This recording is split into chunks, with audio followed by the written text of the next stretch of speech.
আসসালামু আলাইকুম রহমতুল্লাহি অবরকাতুহ। সম্মানিত দর্শক, 2025 সনের জুলাই এবং আগস্ট মাসে কি হতে যাচ্ছে? গত বছরের মধ্যেও এইবারও কি জুলাই আগস্টকে কেন্দ্র করে আমাদের শাসন ব্যবস্থায় নতুন কিছু ঘটবে? এই জুলাই আগস্টে কি আবার আওয়ামী লীগ ফিরে আসার চেষ্টা করবে তাদের সেই ফ্যাসিবাদী চরিত্র নিয়ে?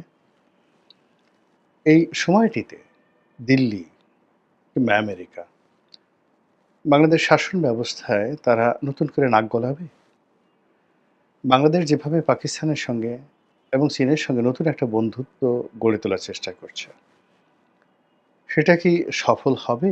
ডক্টর মোহাম্মদ ইউনূস কি আরও দীর্ঘদিন থাকবেন, ৫ বছর কিংবা তার অধিক সময়? নাকি তারেক রহমান সাহেবের সঙ্গে যে বৈঠক, সেই বৈঠকের সূত্রে তিনি ২০২৬ সনের ফেব্রুয়ারি মাসের ১ম সপ্তাহে একটি নির্বাচন দিয়ে বিএনপির হাতে ক্ষমতা হস্তান্তর করে চলে যাবেন? এই যে সরল প্রশ্নগুলো, সেই সরল প্রশ্নগুলোর একটিরও সরল উত্তর নেই। প্রশ্নগুলো খুবই স্পষ্ট। কিন্তু এর যে উত্তরগুলো, সেই উত্তরগুলো নেই। দেওয়ার মতো কোনো উল্লেখ নেই এবং শোনার মতো আমাদের যারা লোকজন রয়েছে তাদের ধৈর্য নেই। এর কারণ হলো, যারা এই প্রশ্ন করছেন আর যারা এই প্রশ্নের উত্তর দিবেন তাদের মধ্যে আকাশ এবং পাতাল দূরত্ব। বর্তমানের যারা উপদেষ্টা মণ্ডলী তাদের জনসম্পৃক্ততা নাই বললেই চলে। তারা সামাজিক মাধ্যমে যখন কোনো একটা বিষয় খুব ভাইরাল হয়ে যায়, দেশি বিদেশি চাপের মধ্যে পড়ে, সেটা যে কোনো বিষয় হোক, তখন তারা কার্যত মুখ খোলার চেষ্টা করেন। এর বাইরে তারা নীরবতা পালন করেই সময় পার করছেন এবং নীরবতা দিয়েই তারা সবকিছু জয়লাভ করছেন এবং প্রতিপক্ষকে পরাজিত করছেন। যেমন ধরুন, দীর্ঘদিন ধরে জাতীয় রাজস্ব বোর্ডে আন্দোলন চলল এবং কার্যত কমপ্লিট শাটডাউন। কেউ গেল না, কেউ বসল না, কোনো রকম নেগোসিয়েশন নেই এবং এত বড় একটি প্রতিষ্ঠান থেকে শুরু করে সমস্ত শুল্ক স্টেশনগুলো নজিরবিহীনভাবে দীর্ঘদিন ধরে বন্ধ থাকল। এরপর আন্দোলনকারীদের যখন হাঁটু ব্যথা হয়ে গেল, কোমরে ব্যথা হয়ে গেল, চাকরি হারানোর ভয় এসে গেল, ঠিক সেই সময়টিতে সরকার সাঁড়াশি অভিযান চালালো। আর এখন সেই আন্দোলনকারীদের মধ্যে যারা শীর্ষ, তাদের কাউকে বরখাস্ত করা হচ্ছে, কাউকে চাকরিচ্যুত করা হচ্ছে, কারো বিরুদ্ধে দুর্নীতি দমন কমিশনকে লাগিয়ে দেওয়া হচ্ছে এবং তাদের মধ্যে রীতিমতো কান্নার রোল পড়ে যাচ্ছে। ফলে রাজনৈতিক সরকারের সময়টাতে যেভাবে বিদ্রোহ হতো, বিপ্লব হতো, তা এই জমানাতে ম্যাটিকুলাসলি অনেকটা আন্দোলনকারীদের জন্য আত্মঘাতী ব্যবস্থাতে রূপান্তরিত হয়ে যাচ্ছে। একইভাবে আপনি চিন্তা করেন, দক্ষিণ সিটি কর্পোরেশনের মেয়র পদে শপথ গ্রহণ করা নিয়ে বিএনপি নেতা, তরুণ নেতা জনাব এশরাক, তিনি যে জিদ করেছিলেন, তিনি যে আন্দোলন শুরু করেছিলেন, তিনি যেভাবে নগর ভবনের দখল নিয়ে নিয়েছিলেন, অবস্থা দৃষ্টে মনে হচ্ছিল বাংলাদেশ তিনি চালাবেন। এবং বিএনপির অনেককে আমরা বলতে শুনেছি যে এক এশরাককে মোকাবেলা করতে গিয়ে ডক্টর মোহাম্মদ ইউনূস যেখানে হিমশিম খাচ্ছেন, সেখানে বিএনপির মতো একটা বিরাট দল যদি একটা কোনো মতে ধাক্কা মারে, তাও মারতে হবে না, একটা ফু দেয়, তাহলে তো এই সরকারের কোনো অস্তিত্ব থাকবে না। তো সেই আন্দোলন ১ মাস, ২ মাস, ৩ মাস এভাবে এনবিআরের মতো ছেড়ে দেওয়া হলো প্রকৃতির হাতে। আল্লাহর হাতে ছেড়ে দেওয়া হলো। মানুষ বিরক্ত হয়ে গেল এবং এশরাক তিনি ইমেজ হারালেন, তার সম্পর্কে বদনাম ছড়িয়ে পড়ল এবং তার যে আগামীতে রাজনৈতিক যে ভবিষ্যৎ, এটি প্রশ্নের মুখোমুখি হয়ে গেল। নগরবাসী তাকে বকাঝকা শুরু করলো এবং দলের মধ্যে তিনি একঘরে হয়ে পড়লেন। ফলে এখন সে আন্দোলন যে কোথায় আছে, কিভাবে আছে, আমরা বলতে পারব না এবং সবকিছু এখন ডক্টর মোহাম্মদ ইউনূসের নিয়ন্ত্রণে। তো এভাবে রেসপন্ড না করে শুধু চুপ থেকে প্রকৃতির উপর সবকিছু ছেড়ে দিয়ে যেভাবে সরকার একটার পর একটা ঘটনা তারা সমাধান করছে এবং পুরো পরিস্থিতি নিজেদের নিয়ন্ত্রণে নিয়ে আসছে, এরকম ঘটনা আমি অতীতে দেখিনি কখনো, কোথাও দেখিনি। বাংলাদেশের এরশাদ জমানা থেকে একেবারে প্রথম দিন থেকে রাজনীতির ময়দান, রাষ্ট্র ব্যবস্থা সবকিছু ঘনিষ্ঠভাবে দেখছি। কিন্তু এই সময়টিতে বর্তমান সরকার যা কিছু করছে, এরকম আসলে কখনো দেখিনি এবং তারা সফল। এই সময়ের মধ্যে পল্লী বিদ্যুৎ আন্দোলন করার চেষ্টা করেছে, সচিবালয় আন্দোলন করার চেষ্টা করে চলছে। এই সময়ের মধ্যে আরো অনেক কিছু করার চেষ্টা করেছে।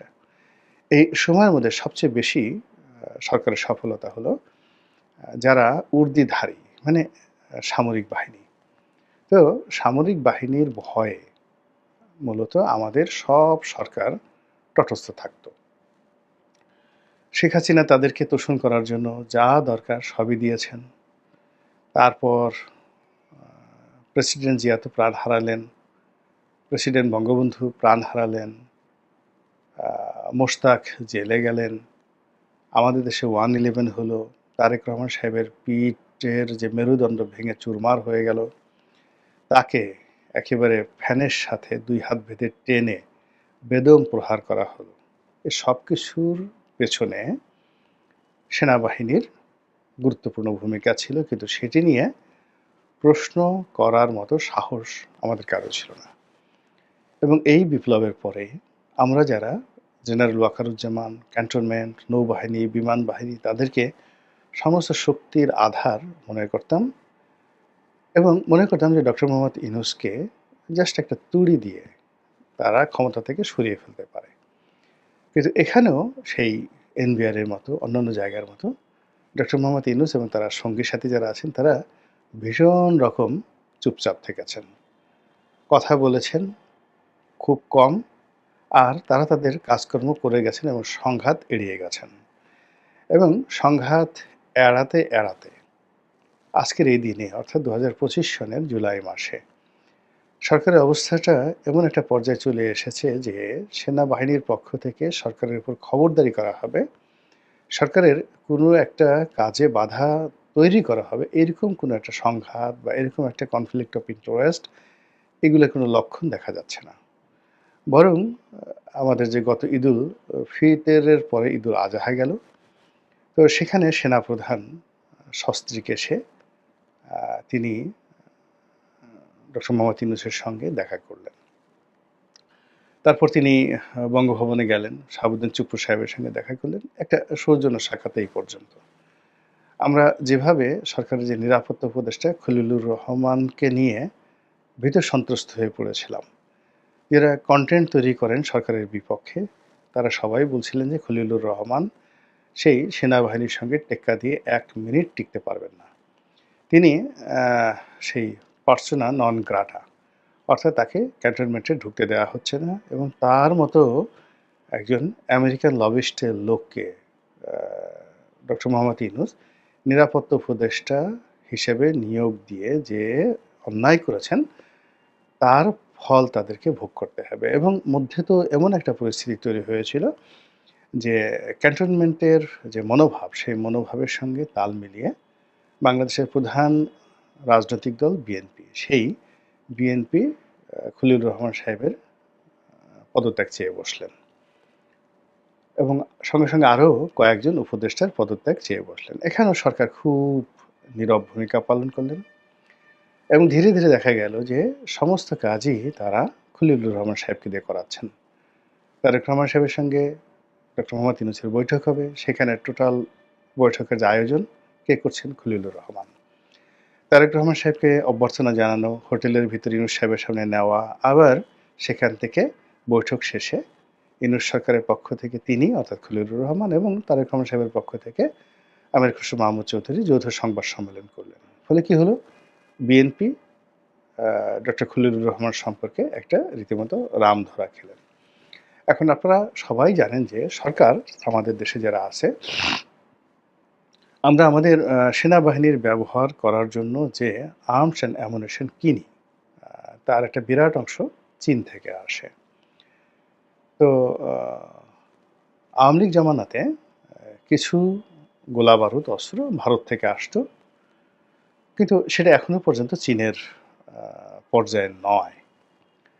আবার ইউরোপ থেকেও, আমেরিকা থেকেও বেশ কিছু সামরিক সরঞ্জামাদি আসে এবং এই ডিলগুলো খুব সিক্রেট ওয়েতে হয় সেনা সদরের আ তত্ত্বাবধানে এবং সেখানে সেনাপ্রধান এবং অন্যান্য যে সকল গুরুত্বপূর্ণ কর্তা ব্যক্তি অত্যন্ত গোপনীয়তার সঙ্গে এই যে অস্ত্র কেনা সংক্রান্ত যে চুক্তি, এইগুলো করেন এবং মাঝে মধ্যে থার্ড পার্টি এর সাথে সম্পৃক্ত থাকেন। কিন্তু এটা খুব অল্প। যেমন যখন ১৯৯৬ সনে আওয়ামী লীগ ক্ষমতায় এসেছিল, তখন দায়ু কোম্পানির মাধ্যমে একটা ফ্রিগেট কেনা হয়েছিল। তখন আব্দুল আল মিন্টু আওয়ামী লীগের সঙ্গে ছিলেন। আওয়ামী লীগের ব্যবসায়ী সেই যেমন সালমান এফ রহমান সাহেব সেই ২০০৯ থেকে একেবারে ২৫ পর্যন্ত আ সবকিছু নিয়ন্ত্রণ করতেন। তদ্রূপ ওই জমানাতে ৯৬ সনে তখন শেখ পরিবারের একেবারে ঘনিষ্ঠ ছিলেন আব্দুল আল মিন্টু। তো তখন তিনি সেই ফ্রিগেট কেনার যে ডিলটি, সেই ডিলটির বাংলাদেশি এজেন্ট ছিলেন তার কোম্পানি, আব্দুল আল মিন্টুর কোম্পানি, এরকম আরও অনেক কিছু। এবং সেটা নিয়ে মামলাও হয়েছিল, দুর্নীতির মামলা। সেই মামলাটার কী অবস্থা, চলছে না খালাস পেয়েছেন, আমি এখন পর্যন্ত জানি না। তো এরকম সেনাবাহিনীর অনেক বা নৌবাহিনী, বিমান বাহিনীর অনেক কিছু সরবরাহ করা হয়। সেক্ষেত্রে রাষ্ট্র টু রাষ্ট্র হয়। আবার এর বাইরে এরকম আব্দুল আল মিন্টুর মতো বা সালমান এফ রহমানের মতো বা এখন যারা ইউনূস সরকারের খুব ঘনিষ্ঠজন রয়েছেন, এ সমস্ত লোকজন এই ডিলগুলো করেন বেসরকারি বা বেসামরিক প্রতিষ্ঠানসমূহ। তো সেই বিষয়গুলো যাই হোক না কেন, সেখানে সেনাপ্রধানের একটা বা নৌবাহিনী প্রধান, বিমান বাহিনী প্রধানের একটা গুরুত্বপূর্ণ ভূমিকা পালন করেন এবং এরকম কয়েকটি বৈঠক সেনাপ্রধানের সঙ্গে আমেরিকার হওয়ার কথা ছিল। তারপরে চীনে যাওয়ার কথা ছিল সেনাপ্রধানের। আমরা এটা শুনেছিলাম। এখন সেটা কি এই অস্ত্র কেনা সংক্রান্ত, না কি কোনো সামরিক বিষয়াদি নিয়ে আলাপ আলোচনা, নাকি অন্য কোনো কিছু আমরা জানি না। বিকজ পুরোটাই আসলে রাষ্ট্রীয় গোপনতা। কিন্তু দেখা গেল যে সেই সমস্ত জায়গাতেও ডক্টর খলিলুর রহমান রাষ্ট্রের প্রতিনিধিত্ব করেছেন এবং সেখানে রাষ্ট্রকে অতিক্রম করে সেনাপ্রধান সেখানে যেতে পারেনি। It means the whole situation and environment is controlled by the Yunus government and operated by the Khalilur Rahman itself. It's a grand victory. তো এই যে এই অবস্থাতে সরকার যে একটার পর একটা সফলতা দেখিয়ে যাচ্ছে, সেই সফলতার ধারাবাহিকতায় ২০২৫ সনের জুলাই আগস্টে যেই কথাগুলো নতুন করে এসেছে, সেটা হলো বর্তমান নির্বাচন কমিশনার বা প্রধান নির্বাচন কমিশনার বা কমিশন তারা কি থাকবে না পদত্যাগ করবে? সরকারের যারা কিংস পার্টি গত কিছুদিন ধরে তারা এই কমিশনের পদত্যাগ দাবি করে আসছে এবং তারা সন্দেহ করছে যে এই কমিশনের বেশিরভাগ কর্তা ব্যক্তি বিএনপি মাইন্ডেড এবং তারা বিএনপিকে জেতানোর জন্য তারা চেষ্টাচরিত করে যাচ্ছেন। তো কাজেই এই কমিশনের অধীনে নিরপেক্ষ নির্বাচন হতে পারে না, এনসিপি এই দাবি তুলছে এবং এর প্রেক্ষিতে নজিরবিহীনভাবে প্রধান নির্বাচন কমিশনার যিনি রয়েছেন তিনি ডক্টর মোহাম্মদ ইউনূসের সঙ্গে তার বাসভবনে দেখা করেছেন, যেটা স্বাধীন বাংলাদেশে হয়নি। এখন এটি হতে পারে, অনেক কিছু হতে পারে। কিন্তু এই বৈঠকের পরে প্রধান নির্বাচন কমিশনার পক্ষ থেকে যে বক্তব্য দেয়া হয়েছে সেগুলো অনেকটা আউলা-ঝাউলা। এগুলোর সঙ্গে বাস্তবতার কোনো মিল নেই এবং এলোমেলো। সেই এলোমেলো কথার কারণে মনে হচ্ছে যে তিনি বিব্রত। তিনি যাকে বলা হয় কি করতে যাচ্ছেন বা কি করবেন সেগুলো নিয়ে তিনি চিন্তিত এবং একই সঙ্গে অতি সম্প্রতি সাবেক ২ জন প্রধান নির্বাচন কমিশনার হাবিবুল আউয়াল এবং জনাব নুরুল হুদা, তাদেরকে যেভাবে গ্রেপ্তার করা হয়েছে, কারাগারে নেওয়া হয়েছে, তাদেরকে যেভাবে রিমান্ডে নেওয়া হয়েছে, তাদেরকে যেভাবে ১৬৪ ধারায় তারা যেভাবে জবানবন্দি দিয়ে তাদের অতীতের কৃত্যকর্মের জন্য তারা যেভাবে স্বীকারোক্তি দিয়েছেন এবং মোটামুটি নুরুল হুদাকে যেভাবে উত্তম মাধ্যম দেওয়া হয়েছে, পিটুনি দেওয়া হয়েছে, তাও আবার যেন-তেন পিটুনি নয়, জুতো দিয়ে পিটুনি দেওয়া হয়েছে। আর হাবিবুল আউয়ালকে কোর্টে ওঠার সময় তার মুখে যেভাবে থু নিক্ষেপ করা হয়েছে, এটি বর্তমান যারা নির্বাচন কমিশন রয়েছে সেখানে তাদের একটা ভীষণ রকম সাইকোলজিক্যাল সমস্যা তৈরি করেছে, মনস্তাত্ত্বিক সমস্যা তৈরি করেছে। তো সেই কারণে তারা ডক্টর মোহাম্মদ ইউনূসের সঙ্গে দেখা করতে পারেন এবং অথবা এনসিপি যে দাবি করছে সেই দাবি নিয়ে কোনো কথাবার্তা হতে পারে, আরও অনেক কিছু। কিন্তু ব্যাপারটা হলো যে ডক্টর মোহাম্মদ ইউনূসের সঙ্গে তার যে বৈঠকটি এটি আনইউজুয়াল, অস্বাভাবিক এবং আনপ্রেসিডেন্টেড। কখনো ইতিপূর্বে যেটা হয়নি। গেল নির্বাচন কমিশন। এখন রাষ্ট্রপতি চুপ। তিনি কি কার্যকর আছেন? তিনি কি গৃহবন্দী? তিনি কি ওখান থেকে বের হয়ে রাষ্ট্রপতি হিসেবে কোনো কাজকর্ম করতে পারেন? আপাত দৃষ্টিতে মনে হচ্ছে যে তিনি গণভবনের মানে তিনি বঙ্গভবনের ভিতরে আছেন বটে। তবে ডক্টর মোহাম্মদ ইউনূসের হুকুমের বাইরে একটি উহ বা একটি আহ শব্দ করার ক্ষমতা তার নেই। তিনি তার সমস্ত বুদ্ধি, প্রজ্ঞা, মেধা দিয়ে অনেকটা ঝুঁকি নিয়ে সেই ডক্টর মোহাম্মদ ইউনূস সরকারকে তিনি শপথ পড়িয়েছেন।